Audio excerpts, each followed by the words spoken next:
Urdu novel من part 7۔ خدا کے لیے ساجد مجھے مت مارو، پلیز مجھے مت مارو۔ اپنی کمر پر بیٹھ کے پڑھنے سے عذرا کی چیخ بلند ہوتی جا رہی تھی۔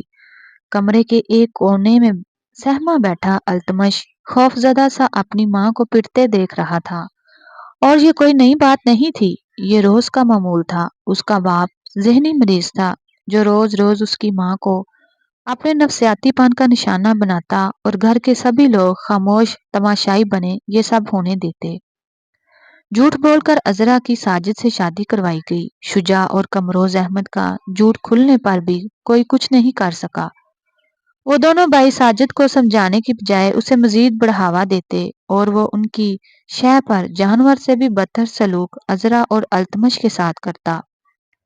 التمش کے معصوم ذہن میں اپنے دونوں تایا کے لیے صرف اور صرف نفرت تھی، حد سے زیادہ نفرت۔ ساجد کے ساتھ ساتھ وہ دونوں بھی اس کی ماں کے برابر کے قصوروار تھے۔ روز روز کی مار اور ذلت برداشت کرتے کرتے عذرا تھک گئی تھی، اور پھر ایک دن ساجد نے تمام حدیں پار کر دیں۔ گرم سلاخ سے اس نے عذرا کی کمر داغ دی، کیونکہ شجاع نے اس پر یہ الزام لگایا تھا کہ وہ شجاع احمد کو اپنی محبت کے جال میں پھنسانے کی کوشش کر رہی ہے۔ ساجد نے مار مار کر عذرا کو آدمو کیا تھا۔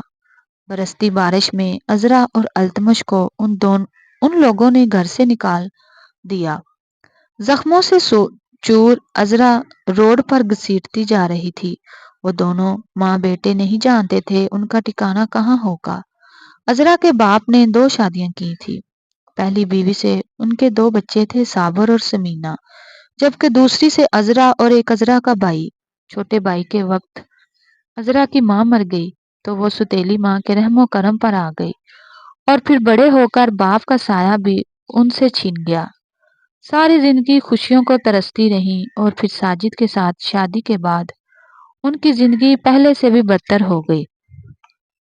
انہیں سوچ میں گم وہ برستی بارش میں روڈ کے بیچوں بیچ چلتی جا رہی تھی کہ انہیں پیچھے سے گاڑی کا بجتا ہارن بھی سنائی نہ دیا۔ گاڑی ان کے پاس آ کر رکی تو وہ ہوش میں آئی، اور ہوش میں آتے انہوں نے ایک خالی نظر گاڑی سے اترتے علی یار کو دیکھا اور ہوش و حواس سے بگانہ ہو گئی۔ انہیں جب ہوش آیا تو خود کو اسپتال کے کمرے میں پایا۔ علی یار ان کے پاس ہی بیٹھے تھے جب ان کا اپنا سگا بھائی التمش کا ہاتھ تھامے پریشان نظروں سے اپنی بہن کو اس ادمری حالت میں دیکھ رہا تھا۔ عذرا کی دماغی حالت ٹھیک نہیں تھی، وہ بالکل ہی خاموش ہو گئی تھی۔ زندگی میں پہلے ہی مشکلات اتنی تھیں کہ ایک دن خبر آئی کہ ساجد مر گیا۔ عذرا بیوہ ہو گئی، مگر یہ خبر سنتے ان کی آنکھوں سے ایک آنسو بھی نہیں گرا۔ وہ بے حسی کی انتہا پر تھی۔ ایسے میں علی یار نے ان سے شادی کا فیصلہ کیا۔ عذرا راضی نہیں تھی، مگر انہیں راضی ہونا پڑا، اور ان کا یہ فیصلہ غلط ثابت نہیں ہوا۔ علی یار نے ان کی زندگی میں خوشیاں بھر دیں۔ انہیں اس بات سے بھی غرض نہیں رہی کہ علی یار کی فیملی انہیں پسند نہیں کرتی۔ ان کے لیے علی یار کی محبت اور ان کا ساتھ کافی تھا۔ محمد کی پیدائش کے بعد ان کی زندگی میں خوشیوں کی بہار اتر آئی۔ وقت گزرتا گیا اور التمش اور محمد ایک ساتھ بڑے ہونے لگے۔ محمد کی پیدائش کے سالوں بعد خدا ان پر ایک بار پھر مہربان ہوا، اور محمد کے 10 سال بعد ان کے گھر ایک بار پھر خوشخبری آئی، مگر یہ خوشی ان کی زندگی کی آخری خوشی تھی۔ عذرا کے ہاں بیٹی کی پیدائش ہوئی، مگر وہ بچی ان کی گود میں آنے سے پہلے ہی ان سے چھین لی گئی۔ ان کی بچی کو اغوا کر لیا گیا تھا۔ علی یار غصے سے پاگل ہو گئے تھے۔ انہوں نے ایڑی چوٹی کا زور لگا دیا، مگر وہ اپنی بچی کو واپس نہیں لا سکے۔ اپنی معصوم سی بچی کے گم ہونے میں گلتی عذرا علی یار کی باہوں میں تم توڑ گئی۔ علی یار کی زندگی کی ساری خوشیاں اجڑ چکی تھیں۔ ایسے میں ان کا دھیان التمش اور محمد سے بھی ہٹ گیا۔ محمد کو سب پیار کرتے مگر التمش اس پیار کو ترستا رہا۔ اور پھر ایک دن علی یار گھر سے باہر گیا تو اس کا جنازہ ہی گھر میں آیا۔ حویلی میں کہرام مچ گیا تھا۔ زندگی نے بہت بھیانک کھیل کھیلا تھا۔ اپنی ماں کو کھونے کے بعد التمش نے اپنے باپ کو بھی کھو دیا تو وہ اپنے ماموں کے ساتھ ان کے گھر آ گیا۔ وقت گزرتا گیا اور محمد اور اس نے پریکٹیکل لائف میں قدم رکھا۔ وہ دونوں ہی بہت میچور تھے لیکن غصے میں ایک سے بڑھ کر ایک۔ التمش شجاع اور کمروز سے اپنی ماں کا بدلہ لینا چاہتا تھا لیکن تکلیف ان دونوں بھائیوں کی وجہ سے اس کی ماں نے برداشت کی۔ وہ ان دونوں کو بھی یہی تکلیف دینا چاہتا تھا۔ ارمغان خان اس کے ستیلے ماموں کا بیٹا، وہ کمروز احمد سے بدلہ لینا چاہتا تھا کیونکہ کمروز احمد کے بیٹے نے اس کی بہن سے محبت کا ناٹک کر کے خود اپنی کزن سے نکاح کر لیا۔ کچھ پرانی دشمنی اور کچھ بہن کا دکھ۔ ارمغان خان نے اس دن قسم کھائی تھی کہ وہ ان دونوں کو چھوڑے گا نہیں اور اس سب میں التمش اس کے ساتھ تھا۔ محمد اس بات سے بے خبر تھا اور پھر التمش خانزادہ کو ایک ایسی بات پتہ چلی جس نے اس کی پوری ہستی کو ہلا کر رکھ دیا۔ کیا ہوا؟ تو نے اتنی جلدی میں کیوں بلایا ہے مجھے؟ وہ ریش ڈرائیو کرتا یہاں اس کے پاس آیا تھا۔ وہ سرخ آنکھوں سے اس کے سامنے دیکھا شدید ذہنی انتشار کا شکار تھا۔ وہ مل گئی ہے محمد، ہمارے بہن ہمیں مل گئی ہے۔ اس کی آواز رند گئی تھی۔ محمد کے ہاتھ میں موجود گاڑی کی چابی چھوٹ کر زمین پر جا گری۔ کہاں ہے وہ؟ محمد کو اپنی آواز کسی دور کھائی سے آتی سنائی دی۔ حورے کمروز احمد، ہماری بہن ہے محمد۔ التمش نے اس کے سر پر دھماکہ کیا جس پر اس کا پورا وجود تھرا گیا تھا۔ حورے؟ اس نے زیر لب یہ نام دہرایا تھا جبکہ چونکا تو سالک حیدر بھی تھا۔ اس نے حیرت سے ان دونوں کو دیکھا۔ ایسا کیسے ممکن ہے؟ اسے ابھی تو شجاع احمد اور کمروز احمد کے بارے میں پتا چلا تھا اور اب یہ نیا انکشاف۔ ہاں سالک حیدر، سلیمان خانزادہ کی اکلوتی لاڈلی بیٹی زہرہ خانزادہ کا بیٹا، جنہوں نے اپنی پسند سے شادی کی اور ان پر حویلی کے دروازے ہمیشہ ہمیشہ کے لیے بند کر دیے گئے تھے۔ ڈرائیونگ سیٹ پر موجود وہ بہت دھیان سے ڈرائیونگ کر رہا تھا۔ چہرے پر سنجیدگی چھائی ہوئی تھی۔ حورے نے تیسری بار اسے دیکھا اور پھر نگاہیں واپس اپنے ہاتھوں پر مرکوز کر لیں۔ وہ اس کی ناراضگی بانپ گئی تھی مگر خود کیا کرتی؟ ہم کہاں جا رہے ہیں؟ گاڑی انجان راستوں پر مڑتے دیکھ کر وہ بے اختیار سی اس سے پوچھ بیٹھی مگر جواب نہ پا کر اس کا دل بھر آیا۔ حورے ان آنکھوں سے ایک آنسو بھی نہیں گرنا چاہیے۔ اسے رونے کی تیاری پکڑتے دیکھ کر وہ فوراً سے پہلے اسے ٹوک گیا جس پر سختی سے لب بھینچے وہ اپنا رخ کھڑکی کی جانب موڑ گئی۔ اس نے دل میں پکا عہد کر لیا تھا کہ وہ اب سالک حیدر سے پورے راستے کوئی بات نہیں کرے گی۔ ایک طویل سفر کے بعد گاڑی اس عالی شان فارم ہاؤس میں داخل ہوتے رکی تو نیند میں جاتی حورے چونکی۔ انجان جگہ دیکھ کر اس نے پھر سالک سے سوال پوچھنا چاہا مگر اس کا سرد رویہ یاد آتے ہی وہ سختی سے اپنے ہونٹ بھینچ گئی۔ گاڑی سے اتر کر وہ اس کی جانب آیا اور دروازہ کھول کر اسے باہر آنے میں مدد کی مگر اس کا بڑا ہاتھ دیکھ کر حورے اپنا ہاتھ اس کے ہتھیلی پر رکھنے کے بجائے اپنا پلو اسے تھما کر خود گاڑی سے اتر کر دروازہ بند کر گئی۔ اس کے خفا خفا سے انداز پر سالک کے چہرے پر بھرپور مسکراہٹ آئی۔ آگے بڑھ کر اس کا ہاتھ تھامے وہ اسے اندر لے آیا۔ اپنا خوبصورت فارم ہاؤس دیکھ کر حورے کی آنکھوں میں ستائش ابھری۔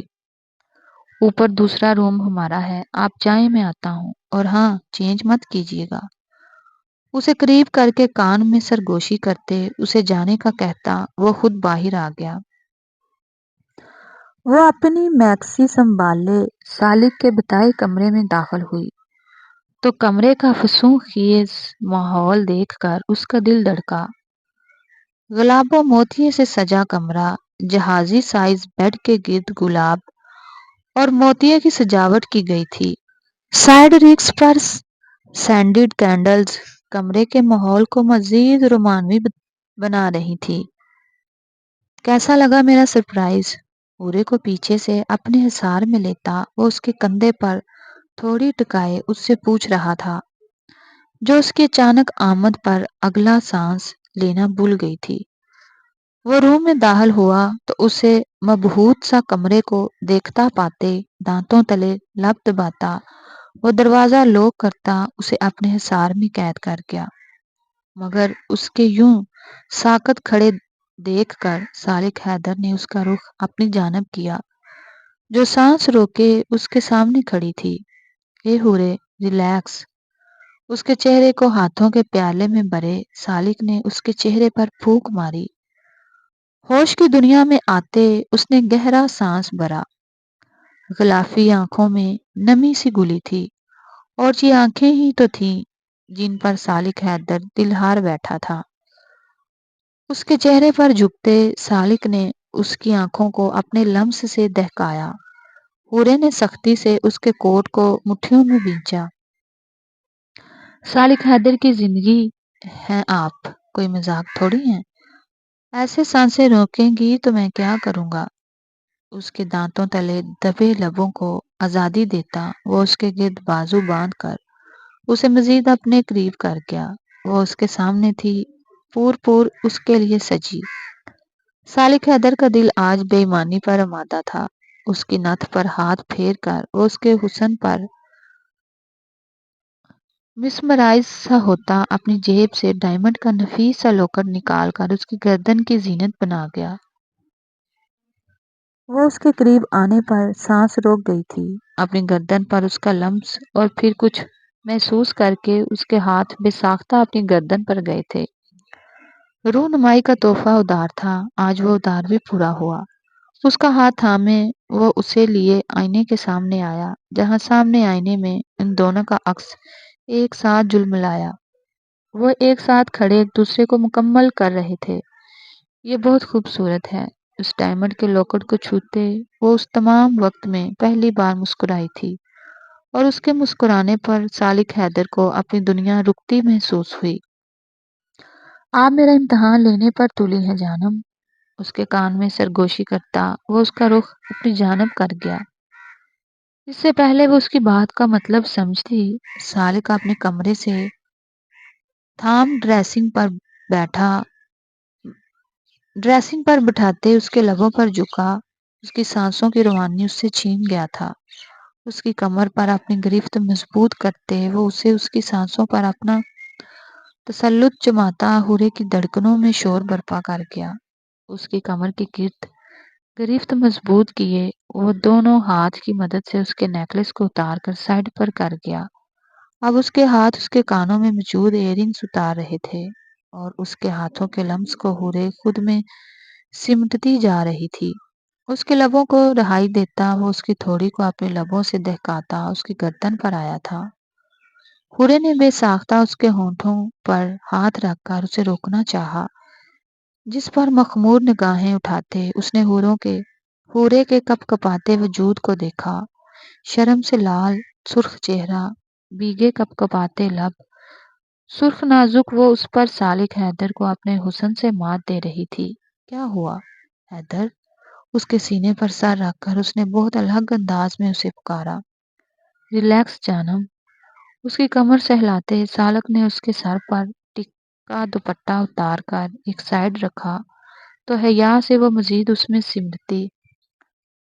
اس کی گھبراہٹ و شرم دیکھ کر وہ ہولے سے مسکراتا اسے اپنی باہوں میں قید کیے بیڈ کی جانب بڑھا، تو ہورے کے رہے سہے احسان بھی خطا ہو گئے تھے۔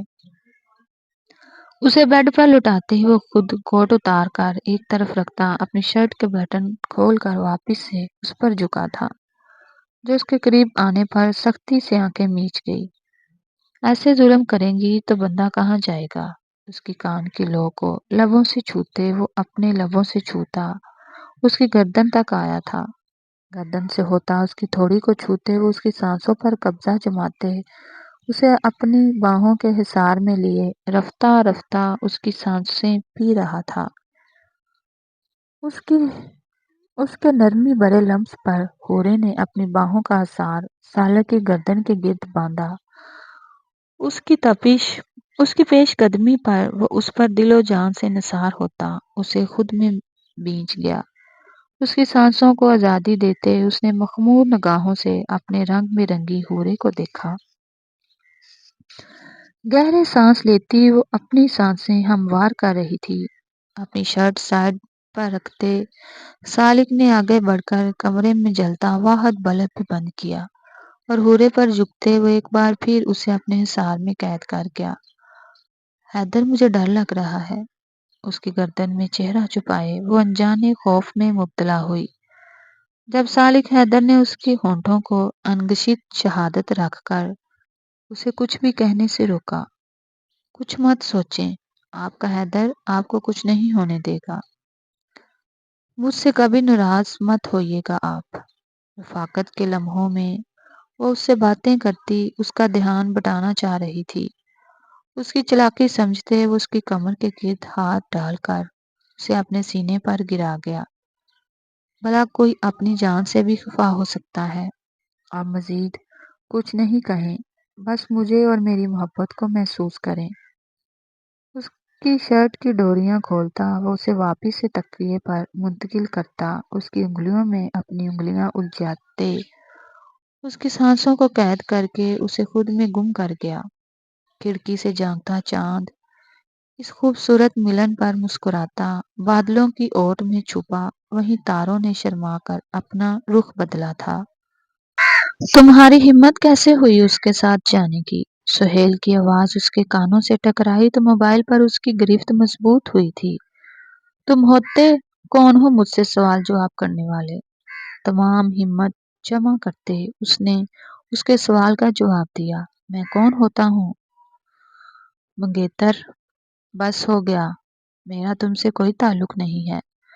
میں محمد خانزادہ کی بیوی ہوں، اس کی عزت۔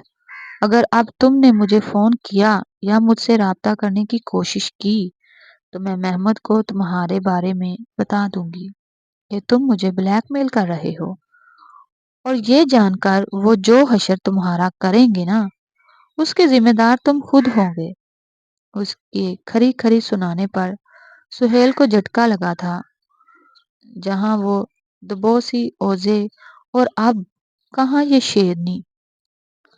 تم شاید بھول رہی ہو، میں جو بھولی تھی وہ مجھے یاد آ گیا ہے۔ میں بھول گئی تھی کہ میرا شوہر تم جیسے دو ٹکے کے انسان کو منٹوں میں ڈیر کرنے کا ہنر جانتا ہے۔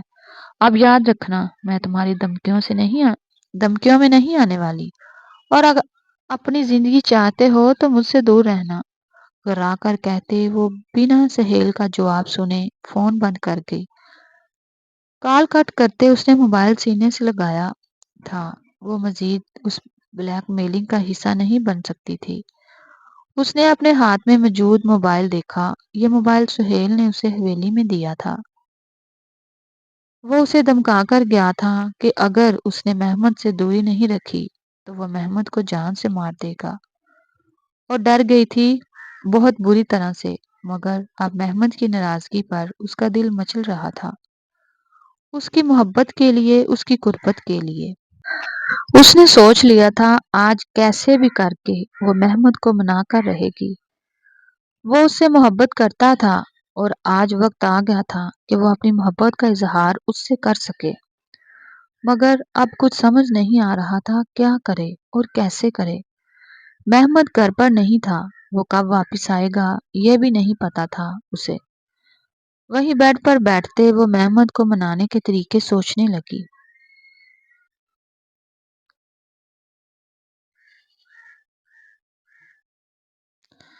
ولیمے کی تقریب سے فارغ ہوتے وہ سب گھر آ گئے تھے اور اب سبھی شجاع احمد کے پوشن میں بیٹھے تھے، جبکہ مہر کچن میں سب کے لیے چائے بنا رہی تھی۔ یہ کیا ہے بھائی؟